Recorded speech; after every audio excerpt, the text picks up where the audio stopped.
Hey there, everybody. This is a really exciting series that Steve and I are starting. Steve, thank you very much for joining me. This Thanks, is going to Matt. be the top 10 forgotten or perhaps the 10 CCGs that are out of print that are not as prominent as some of the others. So we have 5 this week. We're going to do 5 next week. And then we're actually going to create a poll so people can vote on which one they think Steve and I should either learn to play or learn to collect. This is going to be a really fun list. I say forgotten, but what I mean is these are just not as prominent. They don't have continuing committees necessarily, or they don't have an active tournament scene. And I'm sure I'm going to get in the comments that yes, X game does. But largely speaking, we wanted to create this list because these are interesting games that came out in the 90s or 2000s that we think deserve kind of revisiting and talking about again. So Steve is going to be sort of the master of show here. So I'm going to send it over to him. But this is a really exciting one to do. Yeah, thanks, Matt. Yeah, these are games that I have varying levels of memory of. I think three of them I've actually collected a little bit of and played in the past.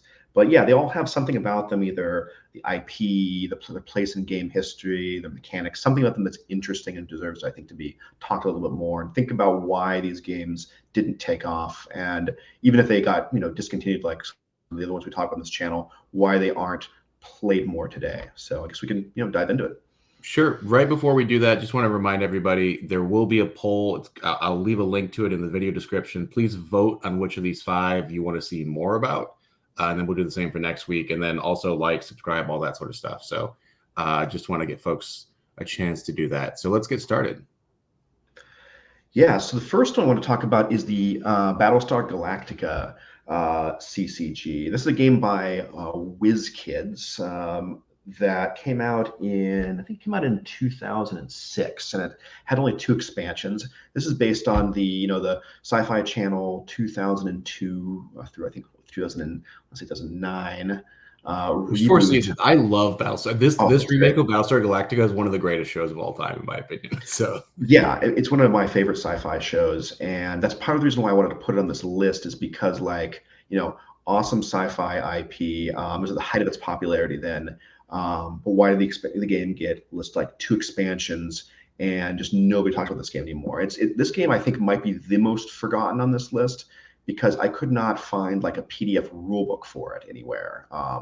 So yeah. The first I thing I've known also about think these. with this, so 2006, you mentioned the timing there. I think this is sort of that dark ages of Mhm. CCGs. Like, and no one knew when you're entering the dark ages, you don't know you're entering the dark ages, right? It Yeah, just sort of happens. yeah. But you had a lot of big companies, whether it's Decipher closed down in 2007 or sort of other like gaming companies. There just wasn't a lot of IP besides maybe like WoW TCG. I think Mhm. Spoils kind of washed out during this period as well. So this wasn't a great period for card games. It was not. So for all you use this game, I'm going to give a quick elevator pitch of what the mechanics are. Obviously, not like a tutorial of how this game works. Like I couldn't even find the actual rules for this game. But okay. So you're vying for control of the colonial fleet in this game. So you aren't playing like the colonies versus the Cylons. Every deck has some Cylons in them. Which leads me to realize this game has it's kind of like a whole bunch of other games. Best of mechanics were put into a blender and kind of mashed up, and this game came out. So, like Lord of the Rings, everybody's playing like heroes and villains, and there are distinct phases in which people move to like a Cylon's phase within their turns. You've also got something called like mystic numbers, which are you turn over a card and you find the mystic number on it, and that's the random variable in this game, which sounds a whole lot like Destiny numbers in Star Wars. It's got missions you have to complete to score influence, which is like Star Trek. And then like versus the resource system is any card from your hand can be laid down, I believe, face down as a resource. Maybe I'm slightly off about that, but it doesn't have a distinct resource type. It's any like cards face down can become those resources. So these are all cool mechanics. But I guess I don't know, it feels a little mashed up when I was reading about it. I mean, Matt, what do you think of the graphic design of these cards? Any thoughts on these? I really like the graph. I mean, just the like, for example, calling William Adama the old man, like Hmm. that to me is the sort of cheekiness that I like in Yeah, a game. I also note that I think these are not rectangular cards, right? They're shaped that's what like, I'm getting at. Yes. yeah, the currency. I forget what the currency is called. Well, actually, I think all of the paper products in the BSG universe, the old show and the reboot, are these octagonal kind of like oblong octagons. I think it's like a nod to the old 70s show where they had like space paper to look cool. But for some reason, they made the cards like this too, which leads to a real big problem with sleeving them. This is one of my biggest memories of this game is like I got some sleeves. I'm like, oh my gosh, the sleeves have like these floppy corners. I can't shuffle these cards properly.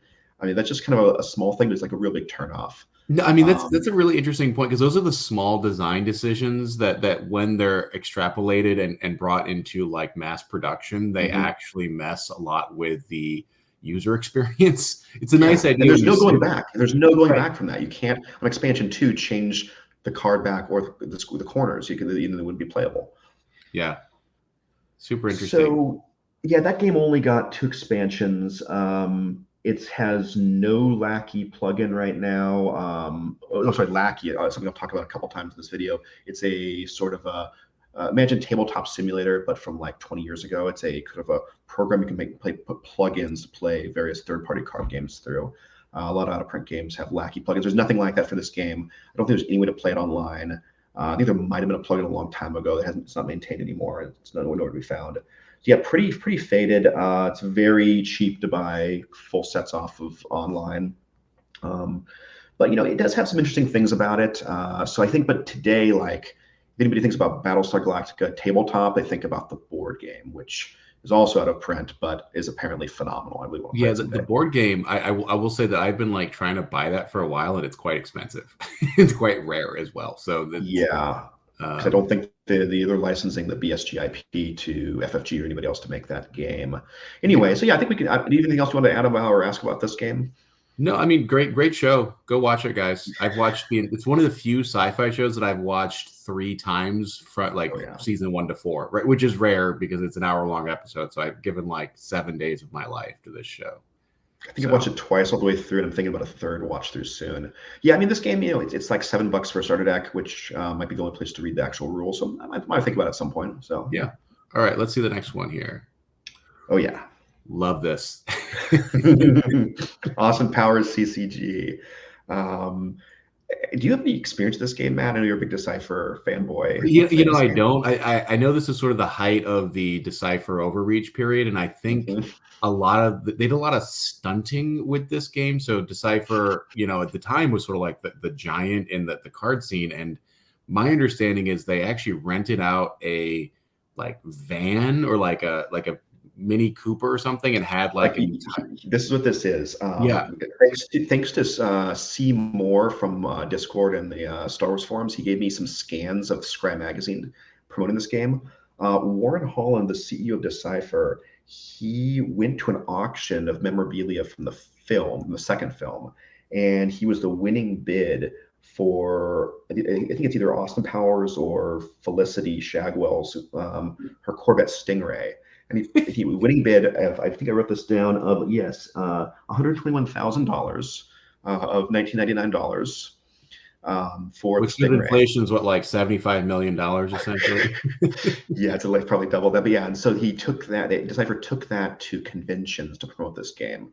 Like, I must have had. You have to sell a lot of booster packs, a profit margin to pay for that Corvette Stingray. So So I think what they were doing with that is they were trying to show that they could handle big boy IP as they bid for the Lord of the Rings TCG, or the Lord of the yes, Rings was up, and so they were trying to show like the year 2000 that hey, we can handle big boy IP like Star because Wars New Line made Austin Powers and was making Lord of the Rings at the time. Yeah, So yeah, I think that's right. Getting into the game here, this game is super light. This is like the lightest CCG I've ever seen. It's basically the same rules as Young Jedi, perhaps even lighter. You got these agents. There's a few of them I put out here to look at, and then the agents have vibes. Okay, and I think I need to tell you what these vibes are because they're just too great and ridiculous. The vibes are a little bit like, stats, almost like mana actually generate energy sort of other things. The vibes are groovy, shagadelic, randy, and creepy. And I think at this point I also should like read from the rule book here for this, because it's like how Decipher described this is one of the best I've ever read in a rule book. Okay, so groovy means an agent is one groovy baby. Shagadelic means an agent is someone others would like to shag. Randy, meaning an agent is in the mood to shag. And creepy, meaning an agent gives off a bit of an Oompa Loompa vibe. And the It's rulebook funny kind of because all of those descriptions are creepy now in 2023 language, just to clarify. there is some other stuff in this game that's also, well, like a little off. Like, okay, so the main mechanic of this game is once your agents are in play, they need to like target and eliminate other agents. So they can either do that through an assassination attempt or a shag attempt. Okay. Yeah, and so that's what this little gun in the top left, or the little lips in the top left are. The gun are agents that do assassination attempts, and the lips they do shag attempts. Um, and yeah, This game is not so aged well. I'm just going to put that out it there. is not aged well. And so like you make these attempts, and then you can play sort of like interrupt type cards called Friggin' Bones, which is this purple card here. I put the Gur in Swinger Baby. And the rulebook encourages you to use funny accents. There's like a timing mix. Whoever can play the things faster. There's like a lot of weird gimmicks in this game. Anyway, yeah. So I think it's interesting, like the idea of a very light game like this. I think it could have worked if it was like maybe in like a box set where you got all the cards for like 20 or 30 Hmm. bucks. I just don't know who would buy booster packs of this. I heard it was intended to be like a party game, right? Like you had a booster Yeah, box and you open up and I don't know if there's pre-made decks. I'd have to do a little more there research were. there, Yeah, but there were some starters. Yeah. so I think that was the idea. But also, you're just fundamentally misunderstanding the gaming experience if you truly think that like a party of 30 people is gonna be like, let's open a booster box, right? Like that's Yeah. just not how people gather and play things, right? It's much more intentional of it's bring your decks over, we're gonna play, maybe we'll draft, but you're not gonna have 30 of your best friends come over and No. play something like this, right? Which also I think No. that like this game, to be honest, I think that like part of this, like most of these gaming communities are pretty male dominated, and it's a little Yeah. like this is maybe just not the game you want to play with your buddies, right? You want to make a shag attempt on your buddy's cards? Yeah. Yeah, I think it just might be a little Well, no, off on the theme. that's right. Like, so I remember, Awesome Powers Spy Who Shagged Me is what this game is based on. It's based on the second movie, not the first one. That movie came out to a ton of hype. I was the perfect age. I was like 13, finally allowed to go see a PG-13 film. I was into SNL. This is like the middle school humor I was into. But even I wouldn't buy that game in middle school. I'm like, it's a little embarrassing. I don't know. If I'm going to spend money, I'm going to buy like, I don't know, like Star Wars or Star Trek or Magic or something. Yeah, I have spent a lot of money on embarrassing, cringy things, but this would probably top the cake of sort of cringy things to find in a drawer. So for folks voting, let's not vote on this game, or we will absolutely learn this. It'll probably be the easiest one to learn. It's easy Do to you want learn. to see the next one or final thoughts on Yeah, I'll this just one? tell you real quickly a couple things on collectability. Not unsurprisingly, it's super cheap. It's $17 for the booster box. I think you can get the whole set for $20. There's only one expansion based upon the second movie, Spy Who Shagged Me. They were going to make another expansion based on the first movie, International Man of Mystery. Of course, it got canceled before that. There is a tabletop simulator plugin for this game that actually appears to be extremely well done. So if you have tabletop simulator, want to look at all the cards, it's somebody likes this game enough that coded the whole, like didn't code it, but like put every card as an asset in the So TTS. yeah, that's awesome. I just want to say I love the random programmers out there. They're just like this thing that I loved from my childhood. I'm going to spend 200 hours on and put it online. Like bless their hearts. I love passion projects. This entire channel is a passion project. So game recognizes game. So All right, yeah, ready to go on to the next one whenever you all are. right, let's see. This is going to be number 3 on our list. All right, this is Okay. moving from Austin Powers, very light, something much more complicated and serious. This might be the most complicated game on our list. This is the Pirates Constructible Strategy game, also sometimes called Pirates of the Spanish Main, after the first space set. Matt, do you have any experience with this game? Have you played this before or heard about it before? I have seen it on sort of eBay or on some I just never, I didn't realize it was constructible. I've only seen like the sealed packs and I just Mhm. assumed it was cards. So are there like pop out constructible little Yes. boats? Yeah, this is one of the most Cool. unique CCG adjacent things I've ever seen. They come in booster packs. The ship cards are on kind of like a styrene thicker card, kind of like credit cards were made of before they all became metal recently. Um, and yeah, you have to punch out the ships. I think they usually come on 2 or 3 boards, and you build the ships. And you can see like I think the top left image, you can see them on the card, and you can see a bunch of them built. Um, Other things pop out like islands, doubloons, and then there are some just regular card forts. There are some regular cards for like crew and things like that. Yeah, it's like the basic premise of this game is you are trying to get your ships with crew to these islands that are on the middle of the table and get more than 50% of the gold before anyone else does. That's the basic rule. There's some other things you can do as well. You can also like battle as well, and the battles are quite a bit involved. The interesting things about this is that the every pack advertises itself as everything one needs to play. Hmm. So every booster pack is a complete game, including each pack has like the world's teeny tiniest die inside of it, like a die that's no bigger than like a kernel of corn. Um, in all these packs. Yeah, and to say that like I have played with them as just a booster pack game. It's a little more limited version of the game, but it is playable. Um, That's a really fun concept because I think this is one of the things I think games like Star Wars CCG, it's like to play this game, you need to purchase 78 booster packs. Right? Like it's just to have that self-contained experience is kind of nice, even if it is a novelty in this case, right? yeah, I mean, I was actually thinking about that a lot lately. If I were to try to design a game, like a game we could play at one booster pack would be super cool. Yeah. Magic has got something a little bit like that now with Jumpstart, but yeah, this was unique for this time. This game came out in 2004, which I think is 1 year after Disney's Pirates of the Caribbean. And this game is not, at least initially, themed after the Disney movie, although it has many elements that seem sort of reflective of it. It's kind of riding the like, I guess, early mid 2000s Pirates hype.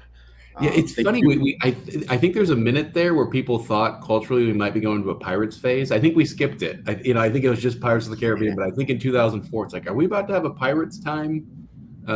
yeah, They I mean, yeah, that movie Master and Commander with Russell Crowe was an attempt at capitalizing on that. Didn't really get there. So they had the Age of Sail thing kind of passed. Mhm. This game, yeah. So interestingly enough, they did actually introduce an actual Pirates of the Caribbean Disney themed set towards the end of the run with those characters and ships. But for the most of it, it's kind of a mashup of history and fantasy. The early sets are more historical. Later ones are more fantastical, with like krakens and stuff. Um, he has factions like British, pirates, French. Introduce like the Chinese Empire at a certain point in the game, like Barbary Corsair pirates. Really kind of cool. Kind of appeal to some of my history geek interests. It lasted until '09 and had a good number of sets. I think I wrote down like maybe 11 or 12, quite a few sets. Hmm. I think there's a couple problems with this game, though. The rules are fairly complicated. It's more of a miniatures game than a CCG, how it plays. But I think actually the biggest problem with this game is that um, a secondary market for it is very, very difficult to maintain because, like, you're defacing these cards. You cannot sell mint cards of these. I mean, they're being built and modified. It's impossible to keep them mint. And then one mechanic is that as these ships take damage, you're supposed to remove pieces of them, like masts and stuff. And in my experience playing this game, it's impossible not to break little bits of these off. So I was constantly like trying to glue these back together and tape them up. So yeah, that has led to for a quote unquote forgotten game. The secondary market for this game is like pretty steep. Sealed booster packs of some sets are like $40. I think it's actually the average, like 30, $40 a pack. Boxes are through the roof in price. The ships themselves, in good condition, are somewhat hard to buy. So Hard yeah, to ship as well, right? If oh you think definitely, about yeah, that's what makes cards so easy is because they're so mailable, right? But these definitely. delicate little things. I'd love to see one in person and kind of get a feel. It's hard for me to conceptualize how you can punch them all out or how thick the packs are. They're a little thicker than, yeah, they're a little thicker than the kind of booster packs you usually get from Star Wars or Magic. They're not super thick, and they sold these at like big box stores too. I remember buying a lot of these at Target. I don't know, somehow this is WizKids game, somehow got a good distribution situation with Target going. This is probably the game I kind of wish I still had my pieces for to play with it. I think it is an interesting strategic game. This probably has more of a community than any other game we're talking about today. It looks like there's still like a couple local in-person tournament scenes going on. Appears to be one happening this month in like Tampa. It's got a Discord server. I love Tampa also having like this general like the Tampa Bay Buccaneers, right? They're just still into pirate games, right? They never got past the pirate phase of Tampa Bay. Apparently, yeah. Yeah, it has a really good tabletop simulator plugin that models these ships in 3D. So yeah, cool. This is the least forgotten of these. But yeah, kind of a weird CCG miniatures mashup. Okay. All right, we're going to the next one. I have never seen this game before, so I have no idea what this is. This is Spellfire, and I confess I've never seen it in the wild either.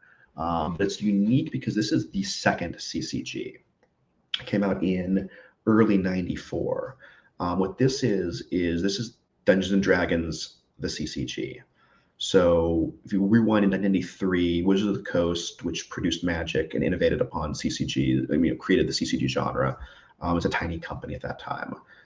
D&D is being published by TSR. And so after Magic comes out, TSR wants to get into this action. I think maybe they even feel a little intimidated by Magic hitting the scene like this. So they create their own CCG using like D&D characters, worlds, and some concepts. And this is Spellfire. It lasted until '97. It had 11 expansions and 4 base sets. I've never played this. First thing I'll say is like the art is wild in this game. It's using like a lot of D&D first and second edition art. So it's got a definite like pulpy fantasy vibe to it that you don't see in like modern D&D, for better or worse. I think some of the art is kind of cool. Some of it's like a little too much for me. In the game premise is that you are building an empire out of realms, and then you're attacking your opponent's realms. You send like heroes into combat against your opponent's heroes, and it has an interesting thing where if you win a combat, you get to flip the top card of your opponent's deck and steal it and keep it for the rest of the game, which I don't think is like any other CCG I've ever played would be okay with that. The thing about it is like, I've not played this. I'm sure there are people that are still into this game, but it doesn't feel very D&D to me in terms of the rules. Like I play quite a bit of D&D and other tabletop RPGs. You're not like in those games typically attacking, or you're not building realms and attacking your opponent's realms and trying to raise them to the ground. So it just seems kind of a weird rule set. I would make a game more about like adventure and a little more storytelling, but maybe that's not where the genre was at that time. But I think like this game, probably its biggest problem was its like direct head-to-head competition with Magic, and the fact that TSR went bankrupt by the end of the '90s and was bought by Wizards of the Coast. So Wizards of the Coast acquired all of TSR's assets, and they're obviously not going to continue a card game that is designed to be a Magic competitor. So in the end, I guess Wizards got the last laugh, and obviously they're a much more massive company now than they were in the 90s. Steve, I just want a brief commentary here. It's one of these things where I think there's so many people right now in the CCG world that sort of say like they kick themselves for not buying the Beta Lotus. They're like, I knew, like, if only in 1995 I'd bought, the Power 9. And it's so easy to forget that in 1995, it was a crowded marketplace. You could go into a card store and see probably 20 competitors with different IP, different stories. Maybe not 95, let's say 96. There's just a lot of stuff like this. Like there's a world where Spellfire, you're talking about the Tanis half-elven as sort of the Black Lotus of this game, instead of, you find these in a bargain bin at a garage sale or something. And absolutely. Like there's no way to know. I mean, one could say like, obviously the D&D game is gonna own this other upstart. Yeah, like Yeah, I think that's there's a not world like where like this art is pretty appealing to me actually. Like I think like this sort of crunchy 80s stuff. Everyone Mhm. says, "Oh, the original Magic art is very beautiful." Like I actually think this is very nice looking, to be honest. Yeah, there's some cool stuff here. Yeah, I mean, the secondary market today for this game, it's one of these games where sealed product is like disproportionately expensive compared to sets because I think it's just there's very little sealed product from '94 left around. You're talking like certain boxes between like 120 and 600, whereas sets you can get for like it looks like I didn't obviously reach every set, but it looks like 60 to 150 for most sets. So yeah, obviously much cheaper than 90s Magic is. Um, yeah, so that's all I got to say on this one. This is pretty dead. I don't see any tournament scene for it, no players committee, no plugins on Lackey or Tabletop Simulator. I don't even know. I guess you have to buy physical cards for this. So yeah, pretty forgotten, I think. Okay. Well, I think our last one, there's going to be some contention here because I think there's going to be people saying there is a scene. This is not dead. Mm. It So this is the Harry Potter TCG that launched in 2001. Um, Matt, what do you think of the art in these cards? I have, growing up having a crush on Hermione, if this had been the Hermione, I think I would have quickly lost my crush. Why does So she look like a Cabbage Patch doll? That's what I want to know. And like, what is going on there? What is with Harry Potter's face in that picture? And what's especially embarrassing is this is like Greg Hildebrand drew this art, and he's like one half of the brothers Hildebrand who did a ton of like great Lord of the Rings and Magic the Gathering art. I don't know what is going on, why that looks so janky, why Snape looks like he does in the bottom right. Yeah, I think the art is horrible. I think the templates of these are perhaps the worst templates I've ever seen in a CCG. Um, yeah, it just looks very amateurish. Okay, I'm sure people are going to argue with that maybe in the comments too. But yeah, and the premise of this game is, I guess you're at Hogwarts and you put out a starting Witcher wizard. You need to play lesson cards from your hand that are going to power your spells. Those lessons are like charms, um, uh, I think potions or like beasts or something like this. There's like a certain maybe five or six of them, and the lessons cards just have a single symbol on them, kind of like mana. Um, and then you're playing creatures, and you're attacking your opponent with those creatures, and it's just watered down Magic the Gathering. Wizards of the Coast put this game out, and it's just, in my opinion, a very lazy Magic, Junior Magic edition. So I actually have a little bit of gossip about this game. So in 2000, I think it was 2000, Decipher was bidding on the Harry Potter IP. Hmm. Hmm. And Warren Holland has later blamed the financial mismanagement on the reason why they didn't win the Hmm. IP. So there was that's Interesting. a whole nother story, but essentially the CFO was stealing a huge amount of money Yeah, yeah. and the company tried hiding it. But this went to Wizards of the Coast. And perhaps if Decipher had gotten this and they had chosen to use movie stills like they had previously done, because this came out as the movies were also coming out. So Wizards had just Yes. made a decision here, like they've done before, to not use movie stills. They decided to go with their art.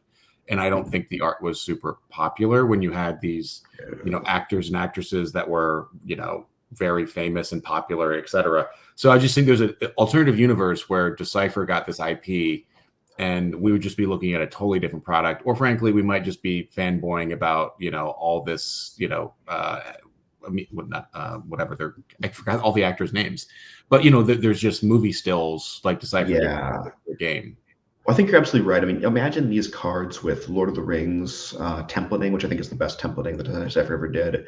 And I mean, they Decipher didn't just pick like whatever grainy, out of focus still. They always found the best still Yeah. for best frame for every character. I think it would look fantastic. And, one can argue original art versus movie stills and things like this, but if you do original art, it needs to look good. And this looks terrible. But I think like a bigger problem with this game sort of is that like when I'm thinking about, I'm actually rereading Harry Potter, the first book right now, Sorcerer's Stone, because I'm reading it with my son. I'm thinking about the book a lot. When I'm thinking about the Harry Potter universe, I don't really remember them like powering up their spells with their lesson books and then casting monsters and attacking each other with monsters. That's not what those books are about.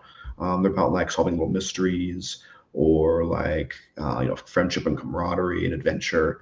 And I just think there could have been like a more creative game design around this other than just attacking with creatures. Yeah.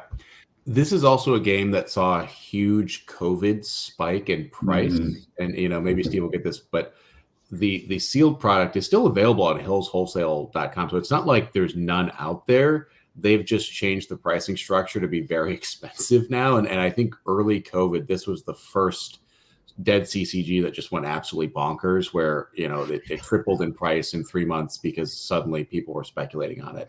And I think things have come down Definitely, a little yeah. bit. And I'm curious to see if we see a little The bit. boxes are still really expensive. The last set, Chamber of Secrets, I think a box recently sold for $1,400. Yeah, the boxes are all over 100, which is like a huge disparity between the cost of the singles. I think the singles are crashed hard.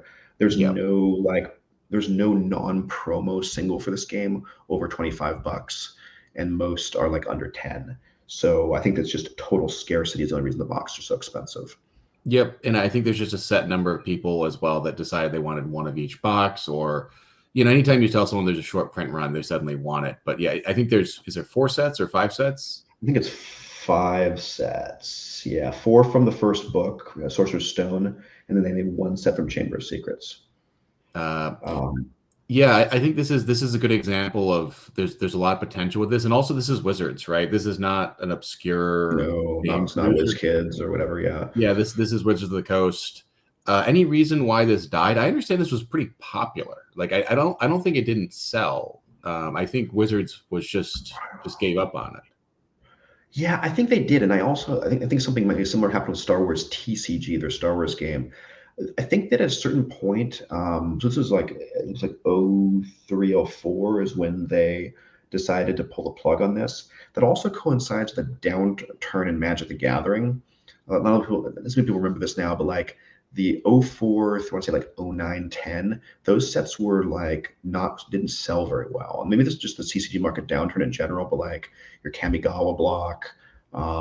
Yeah, some of those sets just did very poorly. So maybe Wizards decided to double down and focus on Magic to make sure their flagship brand was shored up.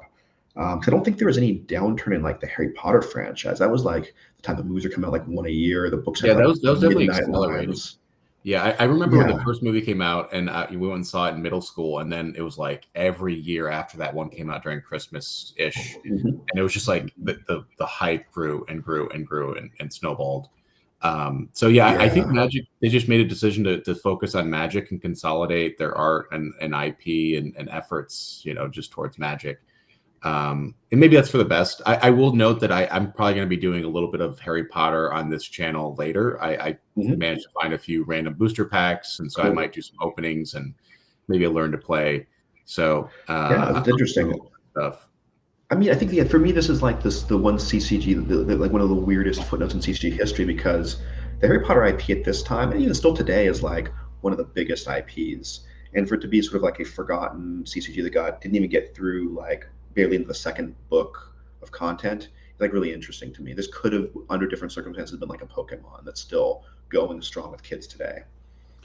Yeah, and that I do wonder if there's going to see a little bit of a bump. I mean, with all small markets, even if you have 50 people return, suddenly like 50 people all buying stuff or all looking for stuff can change a market. But Hogwarts Legacy is probably the most popular video game right now. Yeah, We don't know if it's going to have staying power, if it's going to have cultural relevance, but I do wonder if it just gets people thinking about, Harry Potter once again, where they haven't thought yeah. about it besides perhaps J.K. Rowling's, very vocal Twitter threads. Yeah, Uh, yeah. I'm excited to play the so video game as well. Seems really fun.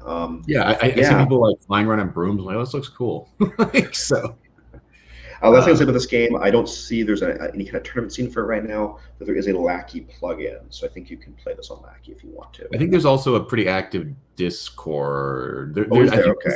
this might be more of a European like based Mm, game. I think there's a pretty. I don't know. I'm not like an expert in it, but I guess I'll find out as I delve into some of this stuff. yeah, I'd be curious to see what you find out. Cool. That's all I got on that game. I think that's our 5 for this show. Yeah. So just to wrap up here, I'm going to run a poll. I'll leave a link to it in the communities tab, but please vote on which one of these 5 you think is the most interesting. And then we'll do that for our next week's video. and then we'll sort of have like a final four, vote countdown. Maybe we'll do another video talking more in depth about those ones that are chosen or something.